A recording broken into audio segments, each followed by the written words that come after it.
Alright folks, Rick Wooler came back again. I've only gone and bought myself another Marvel Legends Spider-Man series. Black Cat this time. Yeah, I reviewed Spider-Girl a very short while ago and picked up Black Cat even cheaper than that one, so I couldn't say no. Right, first of all, packaging exactly the same. It would be, it's just the other version of the figure. So the other version, it's actually a very different figure. But in terms of the release, it's the change figure. So yeah, packaging pretty much identical. If you want to know more about the packaging, watch my Spider-Girl review. Hell, watch my Spider-Girl review anyway. I enjoyed doing that review. So yeah, nothing new to add about the packaging, except, oh look, it's Black Cat inside instead of Spider-Girl. So let's get to the opening.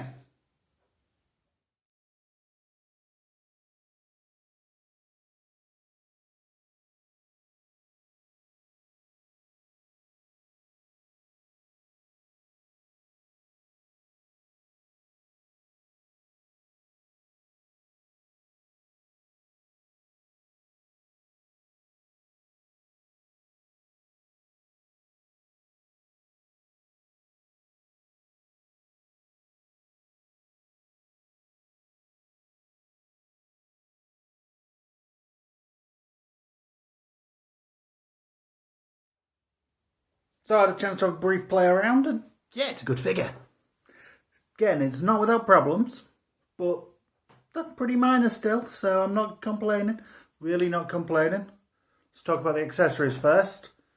Once again, we've got the same Build-A-Piece figure. As two of these I've got now, and probably I'm not getting any more of them. So, pretty much no use to me, that. eBay, here it comes. Next up, we also have a weapon for her, which is something we didn't get with Spider-Girl. Still disappointed at that. Now, this weapon will fit into her right hand. Pretty okay, but it's a really loose grip. And yeah, it easily pulls out. Does not have a tight grasp of that at all, which makes it a little bit tricky to pose her with it. Still, it's really nice to have an accessory, even if it cannot be held properly.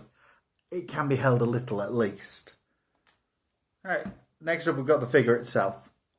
Now I could just talk about how lovely the figure looks, go over its articulation, a word about its paint job, or I could compare it to this figure. Because this is the original release Black Cat from Spider-Man Deadliest Foes, Spider-Man Sinister Six, some sort of box set like that. Should come with a figure stand, don't have that. I think that came with a weapon as well, but again, I picked it up off eBay, didn't come with that, so this is all we get. So I think it's unfair to compare weapons, because that one did have one somewhere. And it had a figure stand, which this one doesn't. This one could really do with a figure stand as well. I don't know if you noticed the trickiness I had with, standing it. So we're not going to compare that, we're just going to compare the figures themselves. And let's be honest here, it's really not much of a comparison. Let's talk firstly about the sculpt.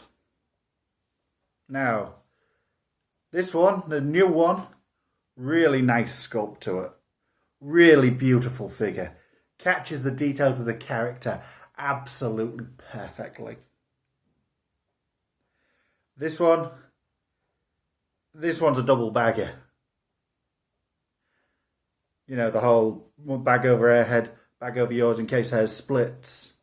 Really an ugly face sculpt. The figure itself's not bad. It represents a certain time for the character, which this one's the more classic look, but yeah, it's not a bad looking figure other than the face. The face is abysmal, but the rest of it, it's got nice frills on the sides. The hair sculpt's okay, not a patch on this hair sculpt, but yeah. Downside, it doesn't have high heels, which would be more character accurate. On the plus side, that theoretically makes it easier to stand up. The joints are a bit weak on it though, so that's not always the case. Using the figure stand, of course, it would be easy. So yeah, this one definitely wins on sculpt. It looks so much nicer. I mean, this is the Black Cat. You look at it, you instantly know who the character is. If you know anything about your comics, this is what you think of when you think of the Black Cat. And this jumpsuit's good, but it's not the Black Cat really. Now onto the paint job. Now both figures, pretty flat black mostly. This one has a few more details, you know, with the zip down the front. But that's about the only extra detail it's got on the main body. This one doesn't even have that. This one has these fringes, which are a nice white colour, perfectly acceptable, nothing wrong with that at all. But not a patch on these boots. I mean, look at the light blue wash the top of these boots have got, and the top of her gloves have got.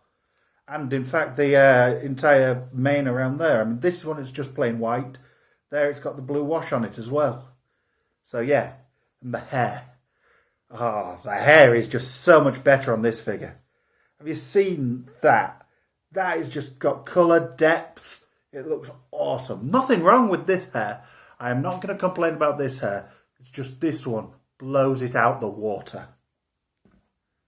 So this one's currently winning in terms of paint job and sculpt. And pretty majorly winning as well. It's sort of handing it to her. It's now a question though of articulation. Now this one is a lot closer. We'll start with the fugly one here. Head looks down, looks up slightly.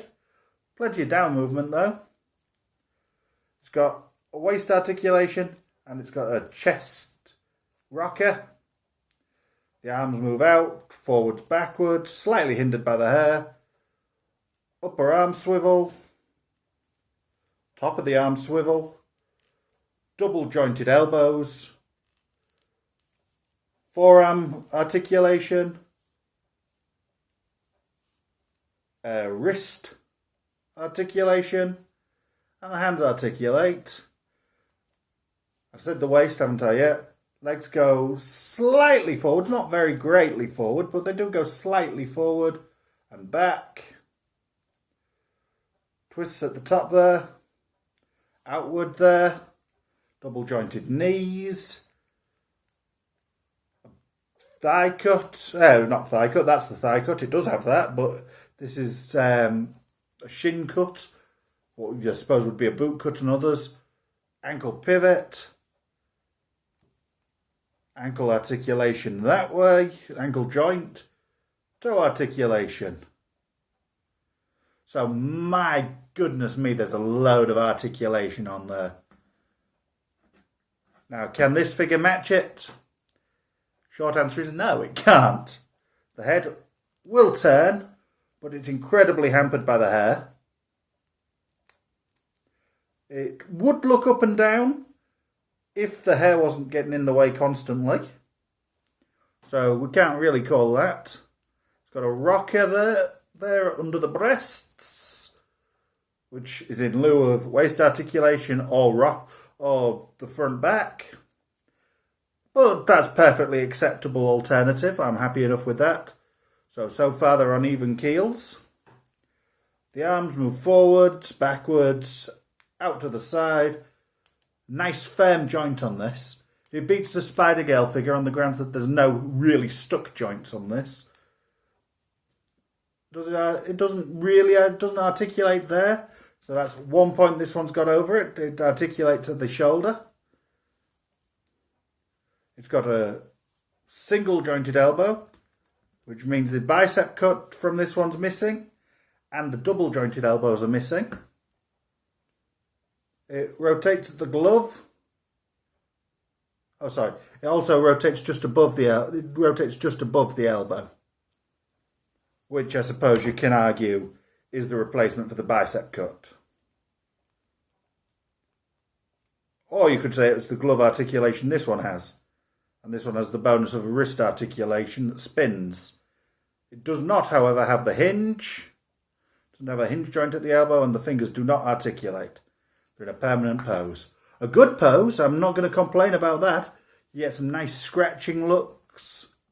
So yeah, I'm not complaining that that's wrong. I'm just pointing out it does not have that articulation. So in terms of the arms, this one's got more articulation. More versatile. This one, legs kick forwards, slight bit backwards, so it goes a lot further forwards than this one could. Well, I suppose maybe more further forwards than this leg anyway, which is a bit frozen. It goes out only that much, meaning this is the widest possible stance, which is really not all that much.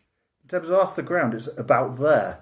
So if you're trying to pose in any high kicks, really not going to get it unless you're going forwards.